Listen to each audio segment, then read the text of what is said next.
Your home is not messy because you are lazy. It is messy because you are making decisions the wrong way, at the wrong time, using the wrong criteria. I know this because I spent the first 60 years of my life doing exactly that. I am Keiko Nakamura. I am 72 years old, and I want to show you 5 ruthless tricks drawn from Japanese philosophy and practice that eliminate household mess at its source rather than endlessly managing its symptoms. These are not gentle suggestions. They are precise methods that require you to think differently about every object currently occupying your home. Some of what I am about to tell you will be uncomfortable. Good. Comfortable thinking is what created the problem. We are moving quickly. Here we go.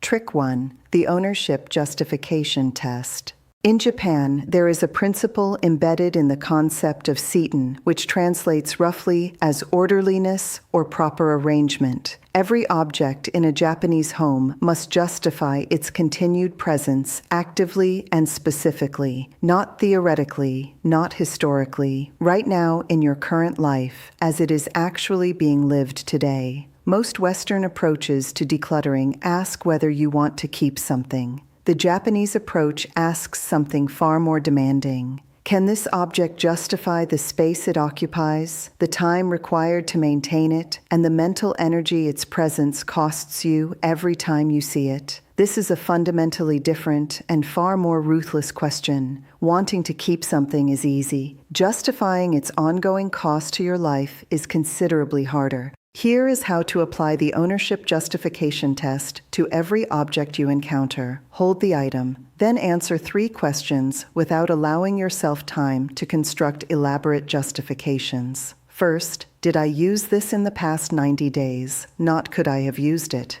Did I actually use it? Second, does this object serve who I am right now, today, not who I was 5 years ago, or who I imagine I might become? Third, if I needed this item and did not have it, would the consequence be genuinely significant or merely mildly inconvenient? If the honest answer to all 3 questions is not clearly yes, the item fails its justification. It leaves. The ruthless part is this: you do not negotiate with a failing item. You do not give it a probationary period or a maybe box. It has already been in your home, receiving the benefit of your space and attention, and it has failed to earn that benefit. The decision is already made. Your task is simply to acknowledge it.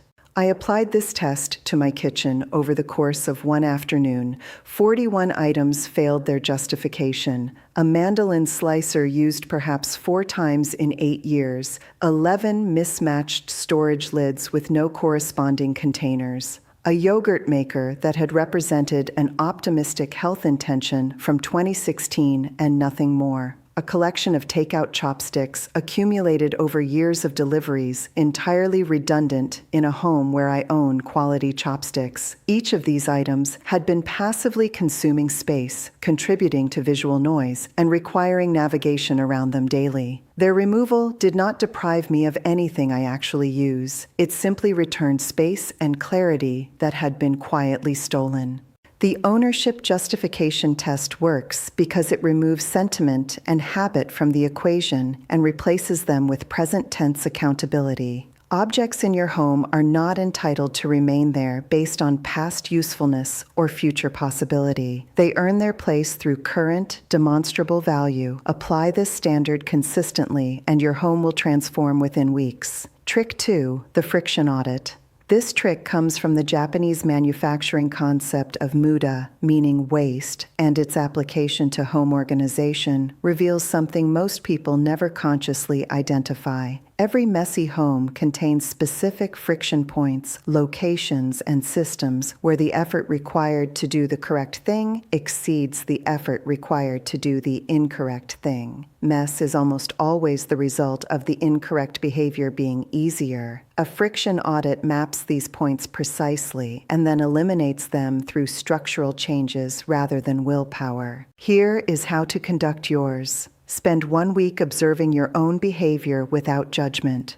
Note every instance where you place something somewhere other than where it belongs. Note every task you intend to do and then do not. Note every surface that accumulates objects despite your intentions to keep it clear. You are not looking for personal failures. You are looking for friction points where your system is harder than the alternative. The results of a friction audit are almost always surprising. You discover that you consistently leave your reading glasses on the kitchen counter, not because you are disorganized, but because the bedroom where they belong is 40 feet away, and the kitchen is where you most frequently need them. The solution is not to discipline yourself into walking 40 feet repeatedly. The solution is a second pair of glasses, or a designated glasses spot in the kitchen, or a hook near the kitchen entrance.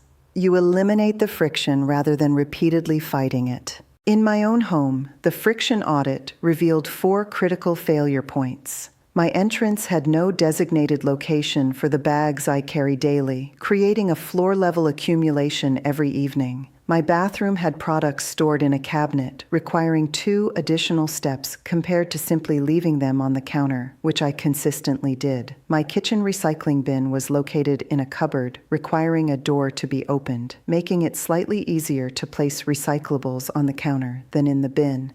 My laundry hamper was in the bedroom closet, meaning clothes removed anywhere else in the bedroom traveled to the floor rather than the hamper.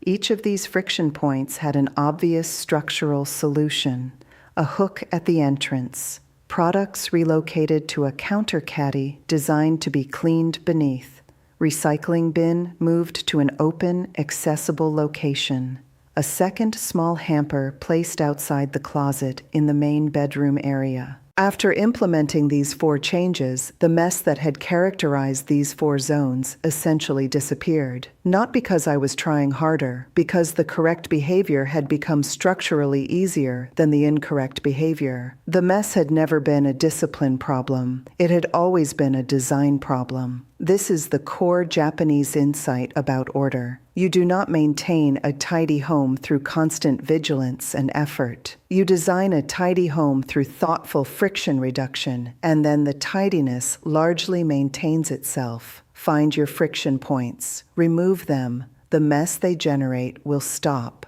Trick 3: the 1,000-year test. Japanese culture has a fundamentally different relationship with time than most Western cultures. The concept of mono-no aware, awareness of impermanence, teaches that everything passes and that this passing is not tragedy but the natural order. Applied to possessions, this philosophy produces a clarity about what actually matters that most accumulation-oriented cultures never develop. The 1,000-year test is a practical application of this philosophy, and it is among the most effective decision-making tools I have encountered for decluttering objects with emotional charge. The test asks a single question about any object you are struggling to release. In 1,000 years, will the fact that I kept or released this object matter in any meaningful way to any living being? The answer, for the overwhelming majority of objects in any home, is clearly and obviously no. The bread maker kept out of guilt about the money spent on it. The clothing kept because releasing it feels like releasing the memory associated with it. The collection of objects kept out of obligation to the person who gave them. None of these objects will register in the arc of history or in the lives of anyone living in 1,000 years. This temporal perspective does not diminish the real emotions attached to objects. It contextualizes them. You are allowed to feel the discomfort of releasing something, and simultaneously, you can recognize that the discomfort is present tense and temporary, while the clutter is ongoing and daily. The 1,000-year test works most powerfully on 3 categories of objects that typically resist decluttering most stubbornly. Gifts received from people you care about. The guilt of releasing a gift given with love can feel enormous in the moment of the release decision. Viewed across 1,000 years, the love behind the gift remains real and honored regardless of whether the physical object is retained. The relationship was never housed in the object. It lives between people, objects representing past versions of yourself, the professional clothing from a career now complete, the hobby supplies from an interest now past, the books that shaped a younger mind but no longer align with current thinking. Releasing these is not erasing your history. Your history exists in who you have become, not in the objects that surrounded the becoming. Objects kept against theoretical future need, specialty equipment for activities you might someday resume, extra quantities of items against possible future shortage, multiples of objects against possible future failure of the primary one. The 1,000-year test clarifies that optimizing your actual present life is more valuable than insuring against theoretical future inconveniences that may never materialize. Apply this test to your most resistant objects. You may be surprised how quickly 1,000-year thinking dissolves the grip of present tense accumulation guilt. Trick 4. The energy cost accounting. Everything in your home that is out of place, awaiting a decision, requiring maintenance, or creating visual disorder is charging you an ongoing fee. This fee is paid not in money, but in attention, in mental energy, and in the low-level continuous stress of living in an environment that makes unspoken demands.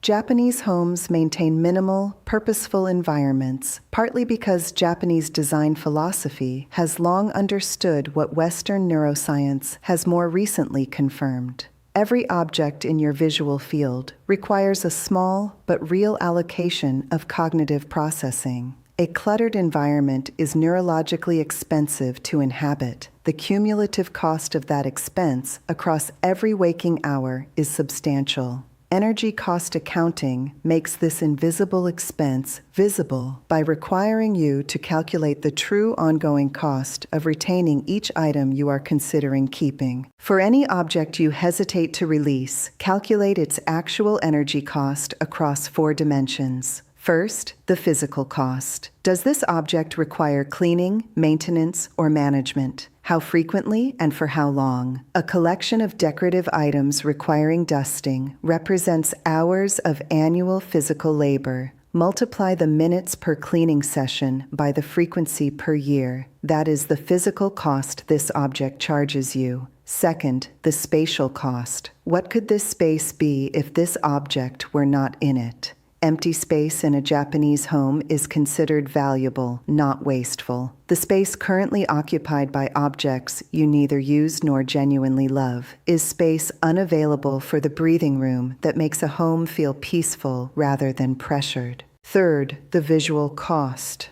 Every time your eye passes over this object, your brain processes it. If the object creates even mild negative feeling, that processing has a cost. Guilt about unused exercise equipment, vague obligation toward a gift you never liked, low-level frustration at a dysfunctional item you have not replaced. These micro-costs accumulate across thousands of daily encounters. Fourth, the decision cost.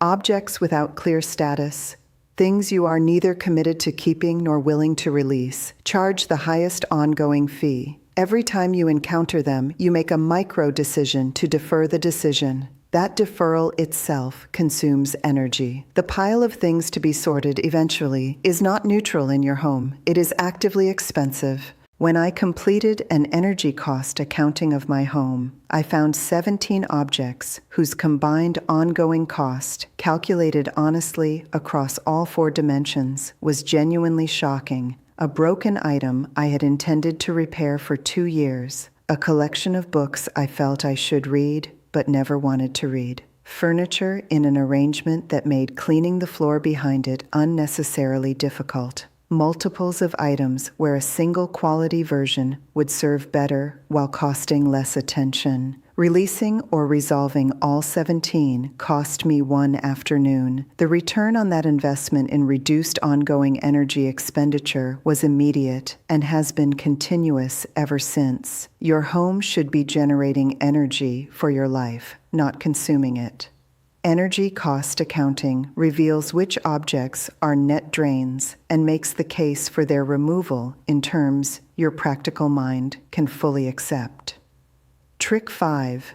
The inheritance reversal. The final trick is perhaps the most philosophically sophisticated, and it produces the most profound and lasting change in how you relate to your possessions going forward, not just today, but permanently. Most people think about inheritance in one direction. What will I leave to those who come after me? The inheritance reversal asks you to think in the opposite direction. What have I inherited, not in terms of objects received, but in terms of attitudes, habits, and relationships with possessions that I never consciously chose and that may not be serving my actual life? Many of the possessions we find most difficult to release are not truly our own choices. They are inherited behaviors. You keep every gift received because your parents kept every gift received and treated releasing gifts as disrespectful. You keep multiples of every household item because a grandparent who lived through scarcity taught that abundance of supplies meant security.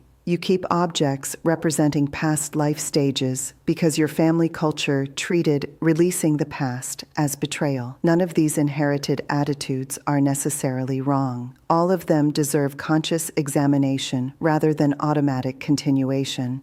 In Japan, the practice of danshari, a philosophy of decluttering that translates roughly as refuse, dispose, separate, explicitly addresses the psychological attachments that make releasing objects difficult. The third element, separate, refers specifically to separating your sense of self from your possessions. Your identity is not housed in your objects. You are not your collections, your past professional wardrobe, your inherited furniture, or your accumulated sentimental items. You are the living person moving through your days. Your possessions should serve that living person, not define them. The inheritance reversal requires you to examine each major category of difficult-to-release objects and ask honestly, is my reluctance to release this my own authentic feeling, or is it an inherited attitude that I never consciously adopted? When I applied this examination to my own home, I discovered that a significant portion of my accumulation was rooted not in genuine personal attachment, but in inherited behavior patterns around waste avoidance and object retention that I had absorbed in childhood and never questioned. My grandmother had lived through genuine shortage. Her relationship with objects was formed by real scarcity. I had inherited that relationship without inheriting the circumstances that made it rational. Recognizing this did not dishonor my grandmother. It simply allowed me to assess my current circumstances honestly and make choices appropriate to my actual life, rather than choices appropriate to conditions that no longer exist. The inheritance reversal also works forward. When you examine your possessions through this lens, you become conscious of what attitudes and relationships with objects you are modeling for the people who observe your home and your choices. Children and grandchildren absorb approaches to possessions from the adults around them. The home you maintain is not only your environment, it is also a living lesson in how to relate to material things. Choosing to maintain a home where objects are purposeful, where space is valued, where quality is chosen over quantity, and where releasing the unnecessary is treated as wisdom rather than loss, you pass forward a relationship with possessions that serves life rather than competing with it. What these 5 tricks share. Each of these 5 tricks operates on the same fundamental principle. They replace emotional reactivity with structured thinking. They give you a clear framework for making decisions that your feelings alone cannot make cleanly. The ownership justification test removes sentiment and replaces it with present tense accountability. The friction audit removes willpower from the equation and replaces it with structural design. The 1,000-year test removes the urgency of present tense discomfort and replaces it with long perspective. Energy cost accounting removes the illusion that keeping is costless and replaces it with honest calculation. The inheritance reversal removes unexamined inherited behavior and replaces it with conscious choice. Together, These 5 frameworks address every major reason objects remain in homes where they are no longer genuinely serving the people living there.